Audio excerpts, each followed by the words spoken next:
সুন্দরম গৌতম শ্রীরাম সুন্দরম গৌতম শ্রীরাম সুন্দরম জয় জগন্নাথ জয় জগন্নাথ জয় জয় জয় জয় জয় জগন্নাথ হরে হরে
आस्वादনের বিষয় ভগবান শ্রীকৃষ্ণ অনন্ত কোটি ব্রহ্মাণ্ডে অনন্ত অনন্ত লীলা করলেন।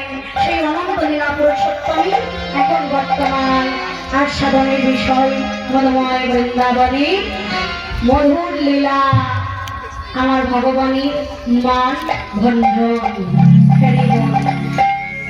আমার কৃষ্ণ ভক্তি মা 100টি টাকা দান করেছেন, আর একজন কৃষ্ণ ভক্তি মা 50টি টাকা দান করেছে।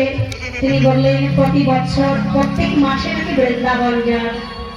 তিনার চরণে আমার শত সহস্র কোটি প্রণাম।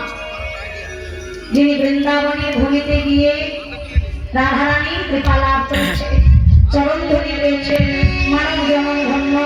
তিনার দান আমি কখনোই গ্রহণ করতে পারি না। ভগবান চরণে পৌঁছে দিলাম, তিনি যেন পরমার্থিক জগতে রাধা মাধব সেবাই যেন লাগতে পারে, জীবন শুভ হোক, কৃষ্ণ ভক্তি লাভ হোক, এবং গোবিন্দ চরণে গিয়ে আমার রাধা মাধব সেবার অধিকারিণী যেন হতে পারে। নিতাই গৌর হরি বল, হরি বল, হরি বল, হরি বল, হরি বল। এই যে লীলা ভগবান চরণে মান করলেন কি প্রেমময়ী রাধা ঠাকুরানী, যে রাধা গোবিন্দকে এক তিল পরিমাণ দর্শন করে থাকতে পারে না, আর সেই রায় ভগবান চরণে করলেন অভিমান। রাধারানী আমার শুধু অভিমান করে না, আমরা কি অভিমান করি না? আমরাও সবাই করি। তবে আমরা অভিমান করি। কেউ বলবে কেন বোমা তুমি কি জানো না এই পুজো আমাকে দেবে না? শাড়িটি বড় সুন্দর। তোমার স্বামীর যদি আর্থিক অভাব থাকে তাহলে কি আমায় দিতে পারবে? পারবে না। যদি দিতে না পারলে হলো স্বামীর প্রতি অভিমান। বাবা রইল তোমার হাড়ি পুড়িয়ে ছেলে মিলি, এত তোমার ঘর স্বামী সংসার, আমি চললাম বাপের বাড়ি। জন্য একটু গয়নার জন্য আমরা স্বামীর প্রতি অভিমান করি। আর রাধারানী তেমন তো নয় মা। রাধারানীর বাবা বৃষভানু রাজা, তিনি কি করেন, রাধারানীকে একদিকে বসায়, একদিকে সোনা, যতটা ওজন হয় প্রত্যেকদিন ওই বৃষভানু রাজা গরিব দুঃখী ব্রাহ্মণকে প্রত্যেক দিন দান করে দেন। তাহলে তার কি সোনার অভাব, না টাকার অভাব, না পয়সার অভাব, ধনীর অভাব? অভাব নয়। কেন অভিমান করলেন? জগতে দেখবে মা, সবাই বেশ ভাগ করতে পারে সংসারের সমস্ত জীবকে, সমস্ত জিনিসকে, কিন্তু প্রাকৃত জগতের নারী তার স্বামীকে কখনো কোনোদিন কারোর সঙ্গে ভাগ করতে পারে না। অভিমান করলো কেন? কারণ ভগবান আমার কথা দিলেন রাধারানীকে যে রাধে, আজ তুমি কেশর কুঞ্জ রচনা করো। তখন যখন গধূলি লগ্ন আর গগনে বেলা ছিল না, রায় আমার কৃষ্ণবাদীর ঘর ছেড়ে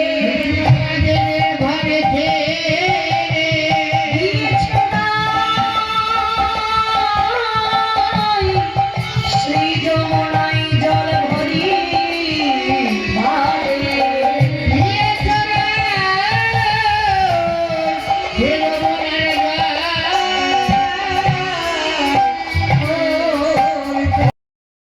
যেন শ্বাস উড়ি। রাধারানীকে যখন বৌমা বৌমা করে ডাকতো মা, তার শাশুড়ি মা, ঘরের মধ্যে আর প্রাণ থাকতো না, যেন শ্বাস উড়ে যেত, এতটা জ্বালা। আর ওই ননদী ঘরে বাস করে। ননদী কেমন?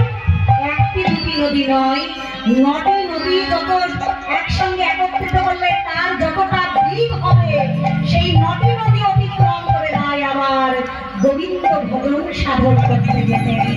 যমুনায় গেলে